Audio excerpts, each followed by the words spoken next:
Padre y Dios de amor, te damos las gracias por esta hermosa mañana que nos das. La oportunidad, Señor, de conectarnos, ¿verdad? Reunirnos de esta forma. Pedimos tu bendición, pedimos tu dirección, pedimos luz para poder entender claramente tu palabra y extraer de ella lecciones que puedan ayudarnos en nuestro diario vivir. Estas cosas agradecemos y pedimos en el dulce nombre de tu Hijo amado Cristo Jesús. Amén. Muy bien, el tema para hoy se titula La tibieza de la Odisea.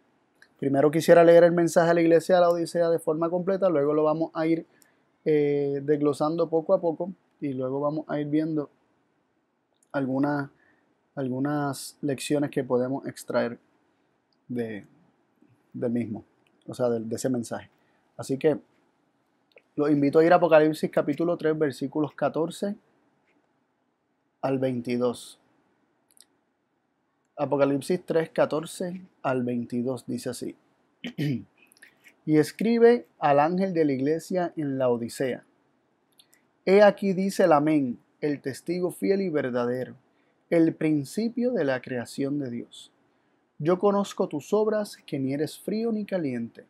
Ojalá fueses frío o caliente, mas porque eres tibio y no frío ni caliente, te vomitaré de mi boca.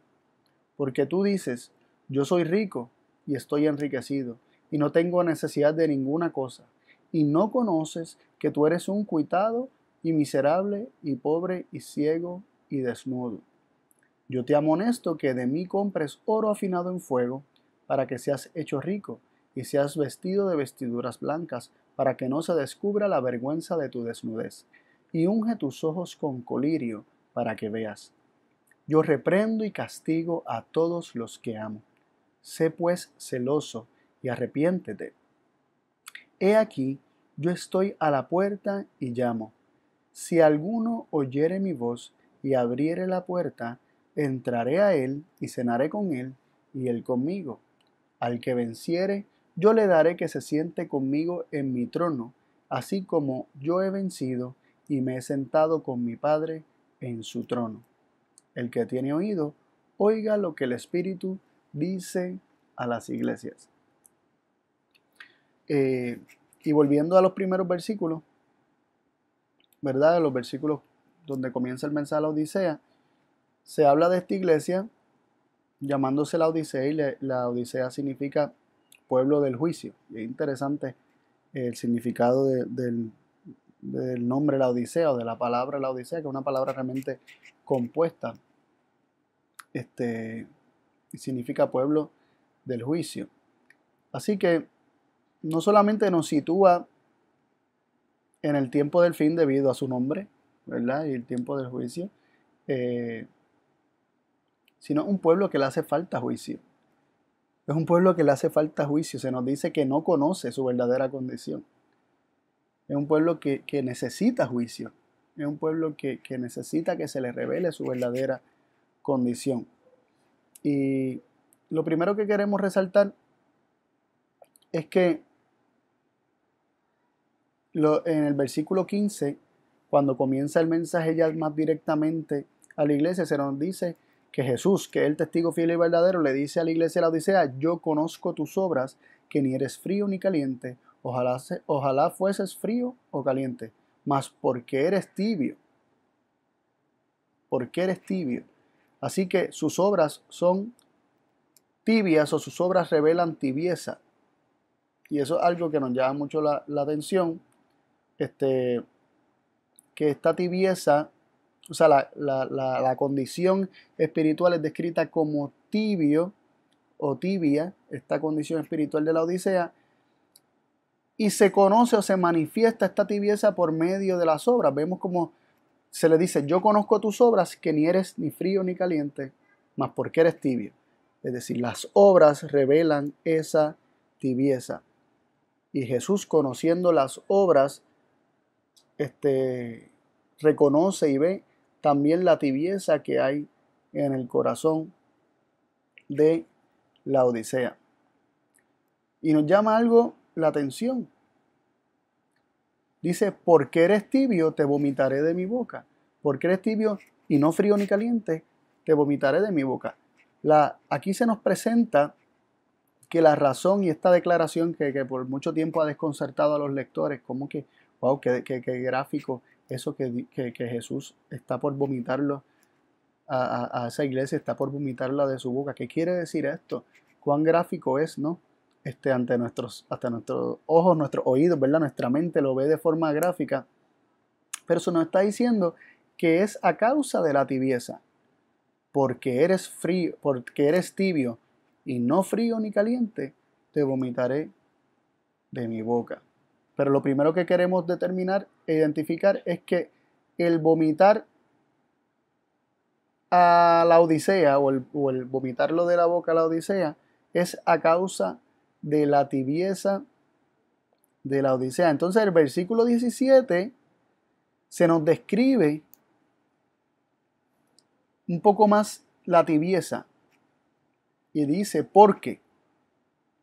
Y vemos que se sigue expandiendo la explicación. Dice, mas porque eres tibio y no frío ni caliente, te vomitaré de mi boca. Porque, sigue explicando, porque tú dices, yo soy rico y estoy enriquecido y no tengo necesidad de ninguna cosa. Es decir, los laodicenses se miran a sí mismos y se sienten ricos y que no tienen necesidad de nada. Y tienen otro problema, no conocen y no conoces que tú eres un cuitado o desventurado, miserable y pobre y ciego y desnudo.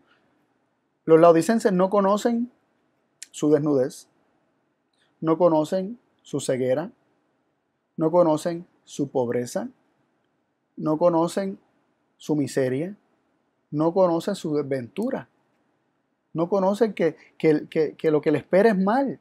No conoce que está viviendo en miseria, no conoce su pobreza, no conoce que es un ciego que no puede discernir, no conoce que está desnudo.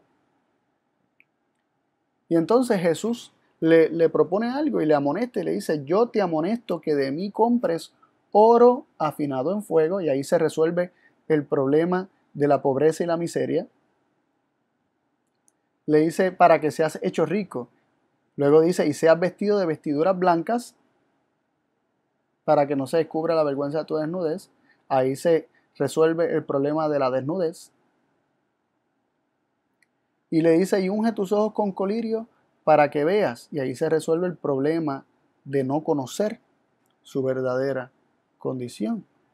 Así que hay solución para la Odisea. Sí, esta solución está en Cristo y los elementos que pueden solucionar el problema de la Odisea se encuentran en Cristo. El oro afinado en fuego es de Cristo. Él dice, de mí te recomiendo, te amonesto que de mí compres oro afinado en fuego. Ese oro afinado en fuego proviene de Cristo. Es de Él, le pertenece a Él. Las vestiduras blancas provienen de Cristo, le pertenecen a Él. El colirio con el que se deben ungir los ojos le pertenece a Cristo, proviene de Él. Es de Cristo y Cristo se lo está dando al hombre y se lo está dando aquí, se lo está ofreciendo a la iglesia de la Odisea. Así que la solución para la condición de la Odisea se encuentra en Cristo. Se encuentra en Cristo y se encuentra en recibir de Él lo que Él tiene para dar, y a la vez se encuentra en un reconocimiento de nuestra verdadera condición. Y ese es el problema principal de la Odisea, que no conoce y se cree autosuficiente. Así que ya vimos, la Odisea es un pueblo que, ¿verdad?, su nombre significa pueblo del juicio. Es un pueblo que realmente necesita juicio, aunque cree tener juicio. Es interesante. Y un pueblo o una nación o una ciudad que se ponga por nombre la Odisea, o que decidan ponerle por nombre la Odisea, dudo que hayan pensado en llamarse a sí mismo un pueblo necesitado de juicio, sino más bien aludiendo a que era un pueblo juicioso, un pueblo que tenía juicio. Y esta ciudad de la Odisea, en Asia Menor, ¿verdad?, ya por Turquía, muy posiblemente se pusieron este nombre alardeando de aparentemente tener algo, y era tener juicio.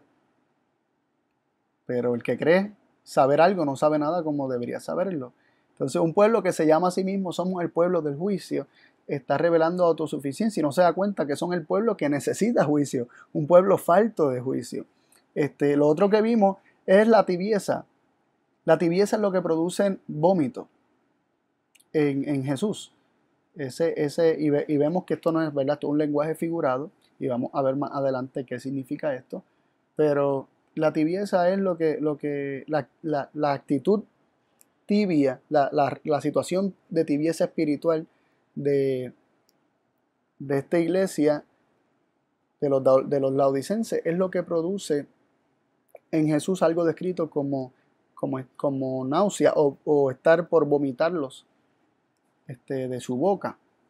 Y consideremos eso, que la tibieza es lo que produce ese vómito. Y esta tibieza luego es expandida y explicada como un proceso por el cual los laodicenses se creen que no necesitan nada, pero están ciegos y no conocen su verdadera condición, que están faltos de juicio, necesitan discernimiento y el colirio, están faltos de fe, no viven por fe, y necesitan ese oro refinado en fuego o afinado en fuego, y lo necesitan de Cristo, no hay otro lugar de donde recibirlo, y se creen que están vestidos, ¿verdad? Y que no les hace falta nada y están desnudos. No tienen la justicia de Cristo porque obviamente sin fe no se tiene justicia, porque somos justificados por la fe. Y otro punto es que la tibieza es manifestada en las obras, como vimos. Yo conozco tus obras. Las obras eventualmente manifiestan la tibieza de corazón. Y yo quisiera ahora leer algunos versículos que pueden expandir un poco en cuanto a lo que es el vomitar de la boca. ¿Qué significa esto y a causa de qué? Para seguir expandiendo en cuanto a lo que es la tibieza, para definir más bien y más claramente la tibieza de la Odisea, ¿verdad? Y cuando pensamos en algo tibio, es como una mezcla, ¿no? de frío y calor. Es como estar en dos aguas, ¿no? Como estar en dos aguas. Pero vamos a leer algunos versículos de la Biblia que nos van a expandir un poco en cuanto a esto. Proverbios 25, 16 y 17. Proverbios 25, 16 y 17 dice así: hallaste la miel, come lo que te basta, no sea que te hartes de ella y la vomites. Detén tu pie de la casa de tu vecino, porque harto de ti no te aborrezca. Miren qué interesante, estos versículos nos presentan que cuando alguien se harta de algo, lo vomita. Así que conecta el vomitar con la hartura. Cuando uno se harta de algo, lo vomita. Como cuando nosotros decimos, es que ya se me sale tal cosa, de tanto que lo he comido se me está saliendo. Cuando uno ya está harto de algo, lo vomita. Dice, no sea que te hartes de ella y la vomites. Y utiliza, ¿verdad? Otro versículo, el que le sigue, para definir un poco o expandir un poco el significado espiritual de lo que es hartarse y vomitar. Dice, detén tu pie de la casa de tu vecino, porque harto de ti no te aborrezca. Cuando alguien se harta de algo, lo aborrece, ¿no? Entonces, el que se vomite es conectado con aborrecimiento, ¿verdad? Y obviamente el proceso se ve como hartura y vómito, hartura y aborrecimiento.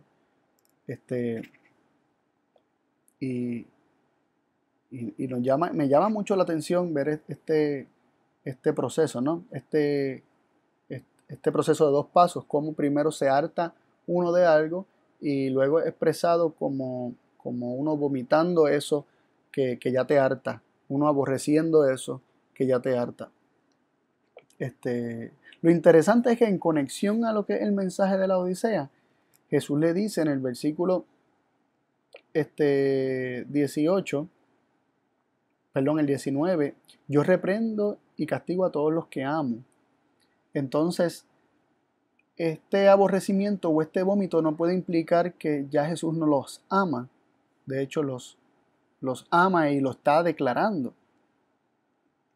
Los ama y está declarando su amor por ellos. Y por su amor a ellos es que le está dejando saber su verdadera condición. Así que este vómito o este aborrecimiento que viene a causa de una hartura, no en el caso de la Odisea, no significa que Jesús los dejó de amar en lo absoluto, sino que Jesús manifiesta su amor para con ellos al revelarle su verdadera condición y dejarles saber qué es lo que está por acontecer. Y ahora yo quisiera que consideráramos lo que les había mencionado al principio, el capítulo 1 de Isaías. Ya teniendo claro que el vómito es conectado con la hartura, con estar hastiado, con estar cansado, sí, estar harto de algo, cansado ya de algo, no poder soportar más algo. Vamos a leer el capítulo 1 de Isaías para también evaluar la condición del pueblo de Dios en el capítulo 1 de Isaías y cuál es el llamado a este pueblo. Ahorita mencionamos que la Odisea era el pueblo del tiempo del fin. Es la última iglesia que se menciona en Apocalipsis en el mensaje a las iglesias. Y los mensajes a las iglesias son mensajes al pueblo de Dios a través de la historia del cristianismo. Y la última es la Odisea. La última que se menciona es la Odisea.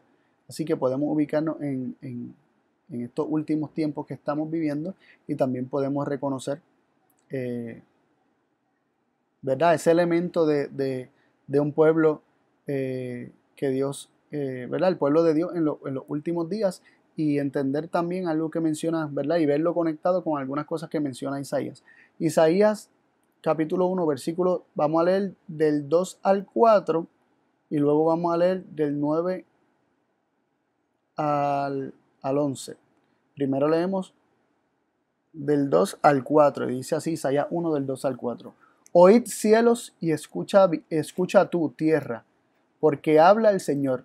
Crié hijos y los engrandecí, y ellos se rebelaron contra mí. El buey conoce a su dueño y el asno el pesebre de sus señores. Israel no conoce, mi pueblo no tiene entendimiento.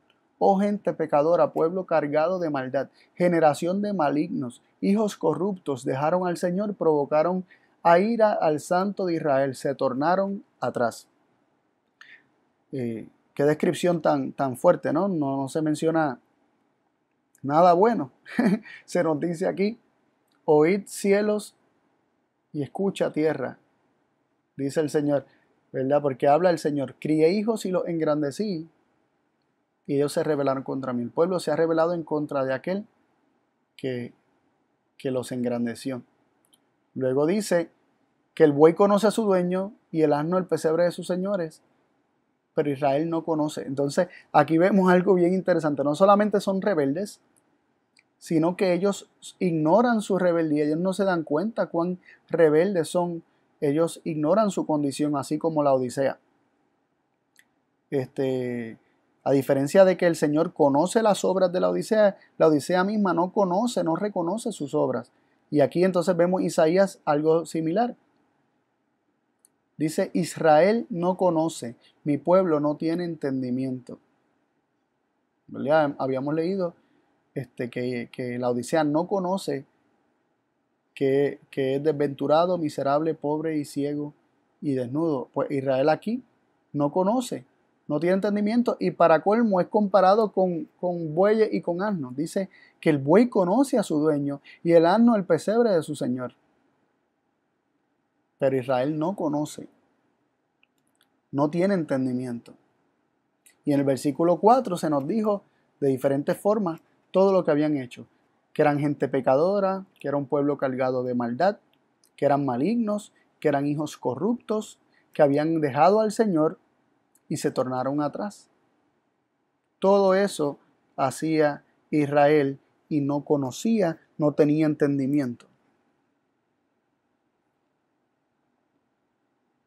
Pero mientras hacían eso, también hacía otras cosas. Y ahorita estuvimos hablando de la Odisea como en estado de tibieza, con una mezcla de frío y calor, ¿verdad? Porque lo tibio es una mezcla de frío y calor. no es ni frío ni caliente, es como una mezcla de ambas cosas, ¿no? Entonces, leemos en los versículos del 9 al 11 lo siguiente: si el Señor de los ejércitos no hubiera hecho que nos quedase un remanente pequeño, como Sodoma fuéramos y semejantes a Gomorra. Príncipes de Sodoma, oíd la palabra de Jehová, escuchad la ley de nuestro Dios, pueblo de Gomorra. ¿Para qué a mí, dice Jehová, la multitud de vuestros sacrificios? Harto estoy de holocaustos de carnero y de cebo de animales gruesos. No quiero sangre de bueyes, ni de ovejas, ni de machos cabríos. Y aquí vemos algo bien interesante. Lo primero que se nos presenta, ¿verdad?, que ya lo vimos en Isaías, es un pueblo que se apartó del Señor, un pueblo que no entiende, un pueblo que no tiene entendimiento, ¿verdad?, que no conoce su condición, no conoce lo que está haciendo, no conoce, no se da cuenta que es rebelde, que dejaron al Señor, que se tornaron atrás, mientras son malignos y están llenos de maldad. Todo esto lo ignoran. Con todo y eso, Dios fue misericordioso, Dios ha sido misericordioso y se describe a Dios como haciendo que quede un remanente pequeño de ellos. Dios en su misericordia, a pesar de que son gente pecadora, a pesar de la maldad, a pesar de su malignidad, a pesar de su corrupción, a pesar de que dejaron al Señor y se tornaron atrás, el Señor en su misericordia hace que quede un remanente pequeño de ellos. Y este remanente pequeño de ellos es lo que mantiene subsistiendo a Israel. No es Israel en general, sino es gracias a que hay un remanente pequeño. Y se llega al punto de decir que fuéramos como Sodoma y Gomorra, y luego el mensaje al pueblo de Israel comienza diciéndole príncipes de Sodoma, pueblo de Gomorra. Se les llama bajo el nombre de Sodoma y Gomorra, y esto nos debe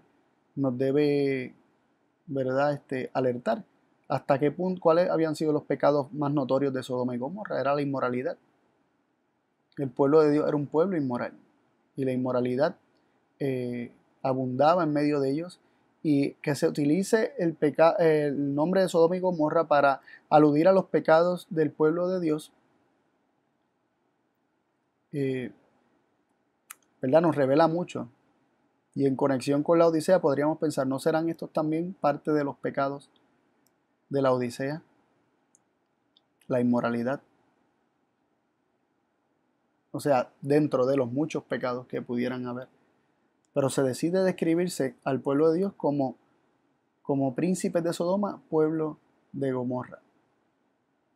Y el versículo 11, el Señor revela que está harto de sus holocaustos, del cebo de animales gruesos, no quiere sangre de bueyes, no quiere ovejas, no quiere los machos cabríos, no quiere nada de eso, está harto de todo eso. Y aquí vemos algo bien interesante. Aunque era un pueblo pecador, cargado de maldad, maligno, corrupto, había dejado al Señor, se tornaron atrás.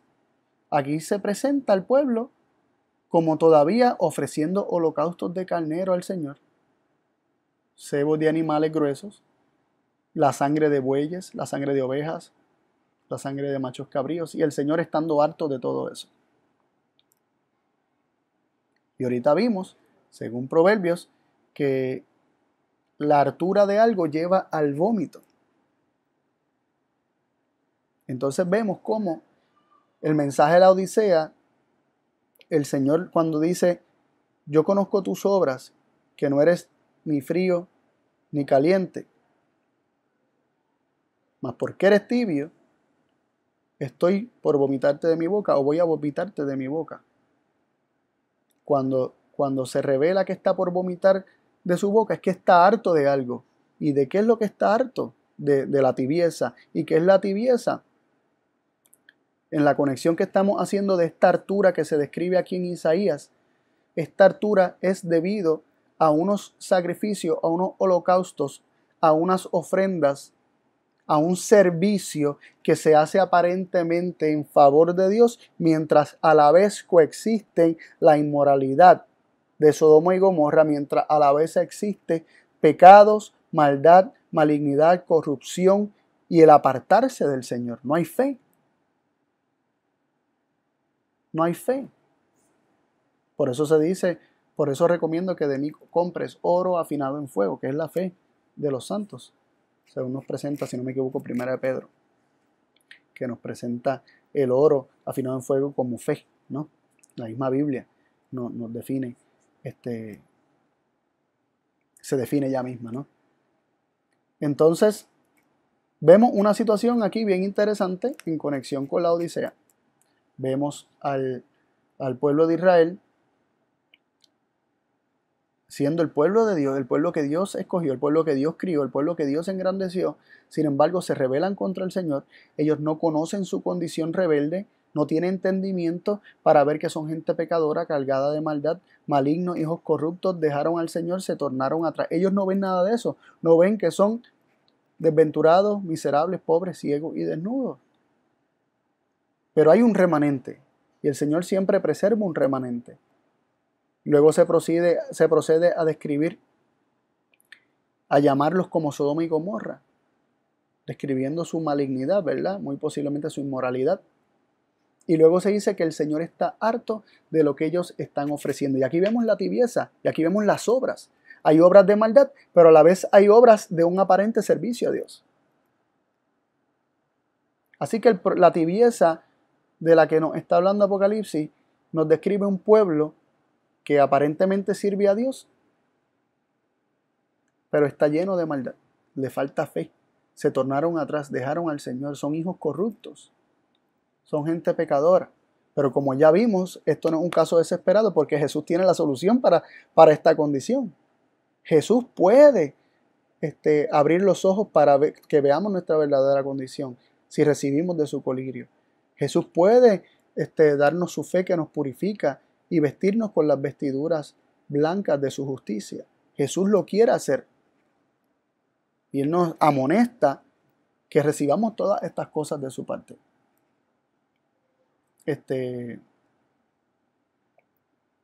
Quisiera leer Proverbios 13, versículo 7, y esto en conexión a la ceguera del pueblo de Israel en Isaías y también a la ceguera de la Odisea en cuanto a no conocer su verdadera condición, en cuanto a su autosuficiencia. Porque este es el problema de la Odisea y este es el problema del pueblo de Dios aquí descrito también en Isaías capítulo 1, que no conoce, no sabe, se cree que no necesita nada cuando realmente está ofreciendo un servicio dividido, lo que está ofreciendo es algo que a Dios le harta. Proverbios 13:7 dice así: hay quienes se hacen ricos y no tienen nada, y hay quienes se hacen pobres y tienen muchas riquezas. Aquellos que se creen ricos y que no les hace falta nada, realmente no tienen nada. Mas quienes se humillan y se hacen pobres, tienen muchas riquezas. Cuando el hombre reconoce que no tiene nada y que es desventurado, miserable, pobre, ciego y desnudo, entonces puede ser enriquecido con el oro afinado en fuego, ¿verdad? Ser vestido y recibir el colirio. Pero mientras el hombre se hace a sí mismo rico ante sus propios ojos es rico, no va a poder tener nada, va a seguir siendo pobre y va a seguir estando en estado de pobreza, porque no va a conocer, no va a entender su verdadera condición. Oseas 12, versos 7 y 8 dice así: es mercader que tiene en su mano peso falso, amador de opresión. Aquí se está hablando de Efraín, de Israel, del pueblo de Dios, ¿verdad? Bajo el nombre de Efraín, siendo la capital del reino del norte, ¿verdad? Del reino de Israel. Y dijo Efraín: ciertamente yo he enriquecido, hallado he riquezas para mí. Nadie hallará en mí iniquidad ni pecado en todos mis trabajos. Pues aquí se describe a Efraín, ¿verdad? Bajo el nombre de Efraín se refiere al pueblo de Dios y lo describe como con la actitud de que se ha enriquecido, que ha hallado riquezas para sí mismo, que nadie ha de hallar en él iniquidad ni pecado en todos sus trabajos. Y aquí vemos una autosuficiencia y justicia propia increíble, porque él mismo halló riquezas para sí. Él se ha enriquecido, él no entiende o no comprende que la única riqueza que podemos recibir realmente proviene de Jesús, sino que vemos que él se ha enriquecido. Efraín ha acumulado riquezas para sí, y en su autosuficiencia no encuentra que puede haber pecado en él o que pueden hallar pecado en él. Por eso dice: nadie hallará en mí iniquidad ni pecado en todos mis trabajos. Así que la actitud de aquel que se ha enriquecido y que no entiende que no tiene necesidad de nada, realmente tiene una aplicación espiritual en cuanto al pecado. No se le puede señalar pecado a esta persona, porque ante los ojos de esa persona y en su pensamiento, esa persona es infalible, esa persona no falla, esa persona no se equivoca. No, si yo soy el pueblo de Dios, ¿cómo voy a estar en el error? ¿Cómo voy a tener deficiencias? Si soy el pueblo de Dios. No, ¿cómo que van a hallar en mí defecto e iniquidad? No, todo lo que haga el pueblo de Dios es estar lo correcto. Así que el pueblo de Dios es infalible. Cuidado, mucho cuidado con esa actitud. No, porque yo soy un siervo de Dios, Dios me llamó, y pues todo lo que yo haga pues va a ser prosperado y dirigido por Dios. Bueno, cuando Dios dirige y cuando Dios marca siempre el camino a seguir, cuando se vive por fe de toda palabra que sale de la boca de Dios, y Dios es quien traza los planes y el hombre simplemente los ejecuta por fe, podemos saber que estamos en camino de verdad y en camino de Dios. Pero a veces el hombre pretende armar sus propios planes, sus propios caminos, caminar por ellos, y que Dios vaya al lado del hombre o delante del hombre o detrás del hombre, enderezando lo que aparezca en el camino sin haber consultado a Dios en cuanto a su plan para la vida de tal persona. Y lo que queremos ver aquí es que hay una conexión también directa en estos versículos de Oseas de la actitud de sentirse rico y no tener necesidad de nada,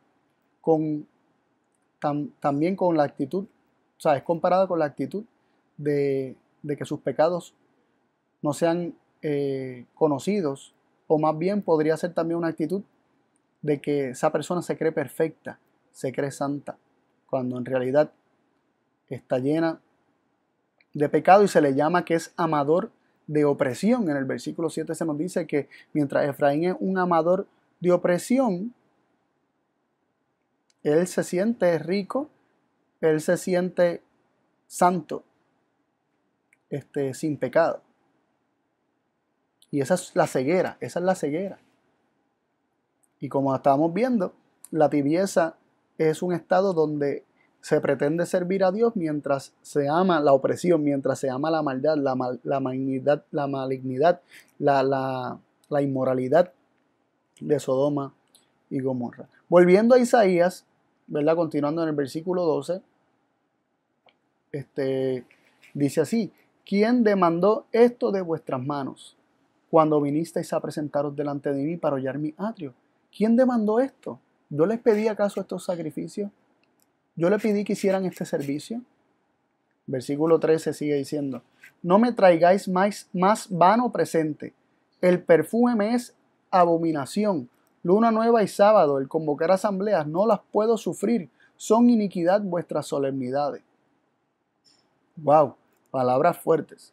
Aquí se está hablando que el perfume, ¿verdad?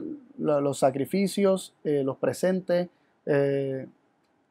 lo que el pueblo trae para ofrecer delante del Señor, aún en las convocaciones sagradas como luna nueva, sábado, dice que todo esto es abominación, que el Señor no lo puede sufrir, que las solemnidades son iniquidad delante del Señor. ¿Por qué? Volvemos a lo mismo, porque mientras pretenden ofrecer un servicio a Dios, están llenos de corrupción y de maldad. Siguen viviendo en corrupción, en maldad, en inmoralidad. Versículos 14 de Isaías 1. Vuestras lunas nuevas y vuestras solemnidades tiene aborrecidas mi alma. Me son gravosas, cansado estoy de llevarlas. ¿Por qué?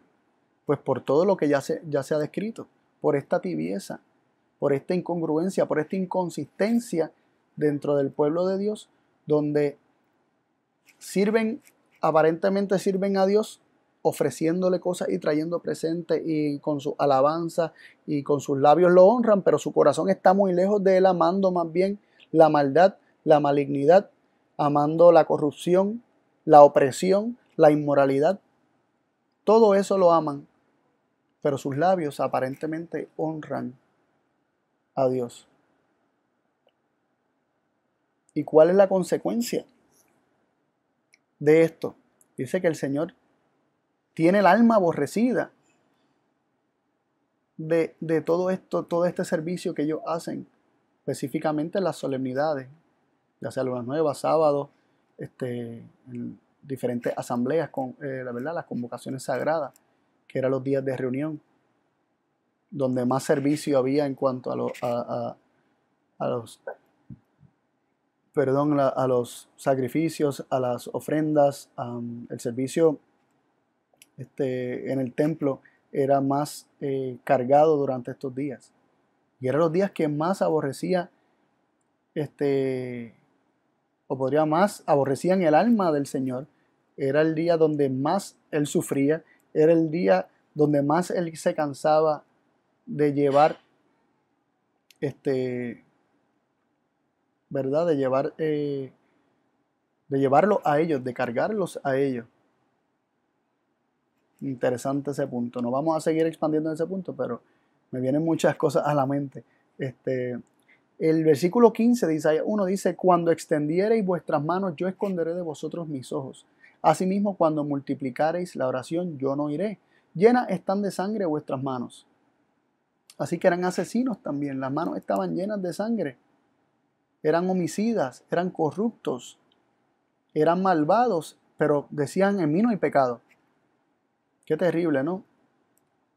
Y aquí se comienza a hacer una recomendación al pueblo de Dios en Isaías: lavad, limpiaos, quitad la iniquidad de vuestras obras ante mis ojos, dejad de hacer lo malo. Y esto es parecido, ¿verdad? El patrón que vemos en Apocalipsis capítulo 3, ¿verdad? Y del 14 en adelante, donde vemos un diagnóstico, ¿no? Se le presenta el diagnóstico a la Odisea para luego presentarle la medicina o el remedio, que es que de Cristo compren el oro afinado en fuego, vestiduras blancas, limpias, para que no se descubra la vergüenza de su desnudez, y colirio para poder ver. Aquí se les da una recomendación también: lavad, limpiaos, quitad la iniquidad, dejad de hacer lo malo. Y después de que dice dejad de hacer lo malo, en el versículo 16, porque uno dice: pero si fuera tan fácil como ya parar, dejar de hacer lo malo, pues ¿acaso eso no sería como autojustificación, salvación por obra? Si yo mismo puedo dejar de hacer lo malo y yo mismo puedo dejar de pecar, pues yo mismo me puedo limpiar, pues yo lo resuelvo. Pero es interesante que dice dejar de hacer lo malo y se ponen dos puntitos, ¿verdad?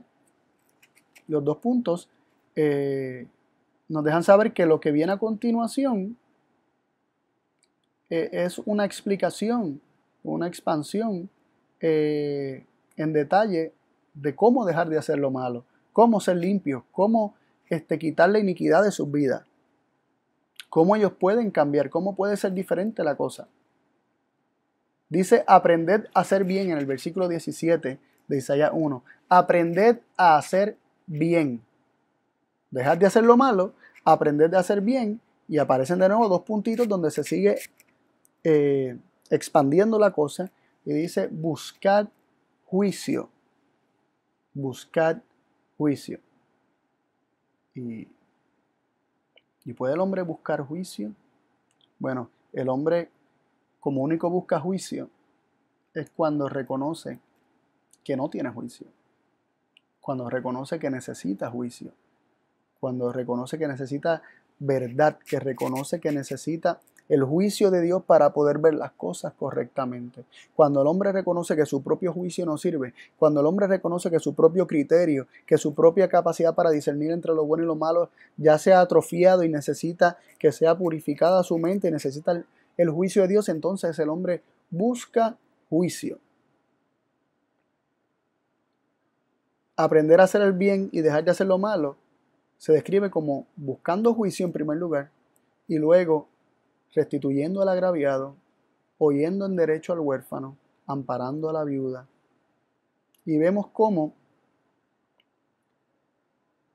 la limpieza de carácter y el reconocimiento, ¿verdad? La limpieza de carácter comienza con un reconocimiento de lo que está mal en nosotros, un deseo profundo de recibir juicio de Dios y luego eso se manifiesta en obras hacia el prójimo. Yo conozco tus obras, que eres tibio, que eres opresor, como se describe en Isaías, que derramas sangre, que amas la maldad, que amas la inmoralidad. Esta es la tibieza y esta es la iniquidad que estaba en ellos. Esta es la suciedad con la que ellos tenían sucias sus ropas. Y se comienza a limpiar el asunto buscando juicio. Y podríamos pensar que buscar juicio es una iniciativa del hombre, porque el hombre se da cuenta que necesita juicio, pues lo busca. Pero lo interesante es que realmente el hombre, ¿dónde lo va a buscar? Lo va a buscar en quien se lo puede dar, que es Cristo. Y por eso dice en el versículo 18, venid luego. Y aquí vemos, este venid luego, dirá Jehová y estemos a cuenta. Este venid luego, dirá Jehová y estemos a cuenta, es realmente la invitación a que el hombre busque el juicio en Jehová. Buscad juicio, restituid al agraviado, oíd en derecho al huérfano, amparad a la viuda. Venid luego, dirá Jehová, y estemos a cuenta. Razonemos juntos, como dicen otras versiones. Razonemos en una misma dirección. Tengamos un mismo razonamiento. Pensemos de la misma forma. Cuando el hombre reconoce que necesita juicio y recibe la invitación de ir a Jehová, el hombre va a estar a cuentas con Jehová y va a estar pensando de la misma forma que piensa Jehová y va a estar viendo las cosas de la misma forma que Jehová las ve. Y cuando esto ocurra, cuando el hombre comience a despertar y vea su verdadera condición, su necesidad de recibir el juicio de Dios, de necesidad de tener discernimiento, el hombre puede ser limpiado, puede ser lavado, puede ser limpiado. Y cuando el hombre esté a cuentas con Dios, sus pecados, aunque fueren como la grana, como la nieve, serán emblanquecidos. Y si sus pecados fuesen rojos como el carmesí, vendrán a ser como blanca lana. La Odisea, el pueblo del juicio, el pueblo que necesita juicio, pero cree tener juicio, necesita abrir los ojos y darse cuenta que está mal. No puede ser conformista, no puede conformarse y pensar que está bien, con que sabe esto, con que sabe aquello, con que sabe lo otro. Tiene que mirar su alma y reconocer los pecados que están en él. Tiene que reconocer diariamente que el juicio proviene de Dios y Dios es quien da su juicio y que el hombre necesita ese juicio. Tiene que recibir la invitación. Venid y estemos a cuenta. Y debe ir a Cristo, acudir a Cristo. Cristo está a la puerta y llama, nos dice el mensaje de la Odisea. ¿Llamando qué? Llamando realmente, haciéndonos un llamado, una invitación a que lo dejemos entrar para Él entonces limpiarnos, para Él entonces lavarnos, para Él entonces coger nuestros pecados y dejarlos como la nieve y como blanca lana, dejar nuestras vestiduras totalmente blanqueadas. Es Cristo quien limpia, es Cristo quien único puede limpiar al pueblo y nos puede salvar de esa autosuficiencia, de esa prepotencia, de esa arrogancia, de ese orgullo que no le permite ser santificado. En Malaquías capítulo 3, versículo del 1 al 4, hay una profecía acerca de la obra de Cristo, la obra del Mesías. Y en versículo 1 en adelante dice así: He aquí, yo envío mi mensajero, el cual barrerá el camino delante de mí. Y luego vendrá a su templo el Señor a quien vosotros buscáis, y el ángel del pacto a quien deseáis vosotros. Está hablando de Cristo, el ángel del pacto, el Señor que ellos buscan, a quien ellos desean. He aquí viene, dijo el Señor de los ejércitos. ¿Y quién podrá sufrir el tiempo de su venida? ¿O quién podrá estar cuando Él se mostrará? Porque Él es como fuego purificador y como jabón de lavadores.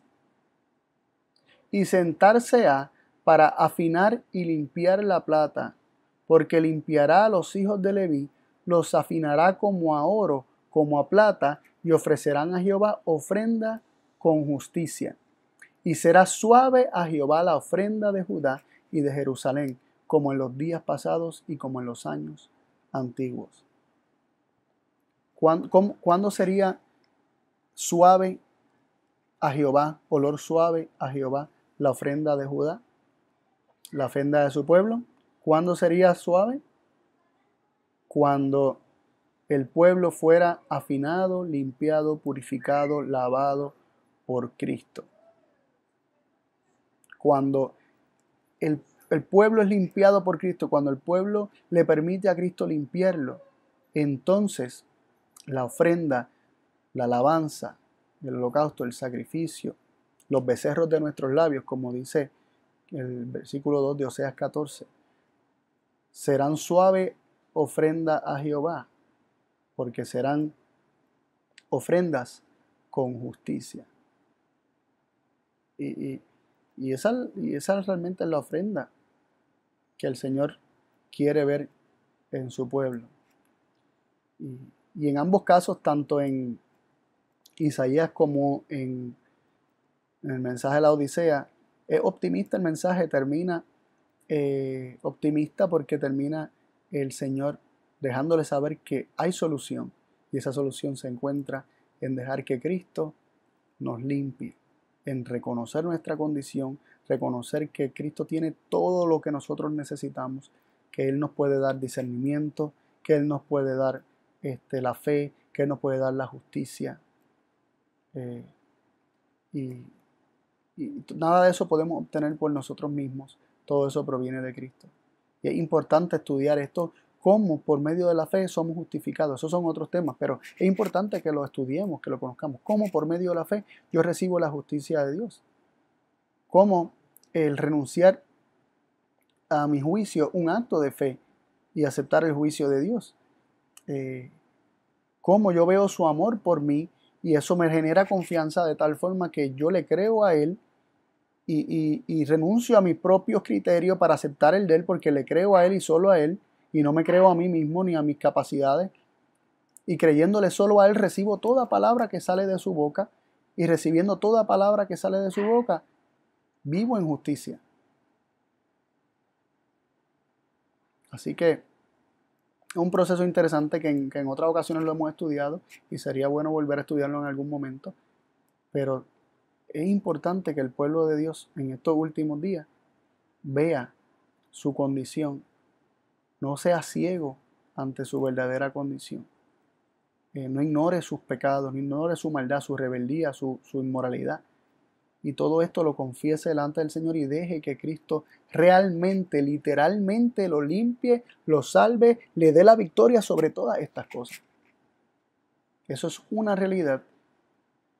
Y cuando eso ocurra, seremos olor suave. Ya no habrá más tibieza que arte al Señor. Y lo triste de todo esto es que lo que implica que el Señor vomite de su boca es que Él nos dejará, nos dejará nos dejará a nuestra ignorancia. Dice: yo esconderé de vosotros mis ojos, no escucharé cuando ore.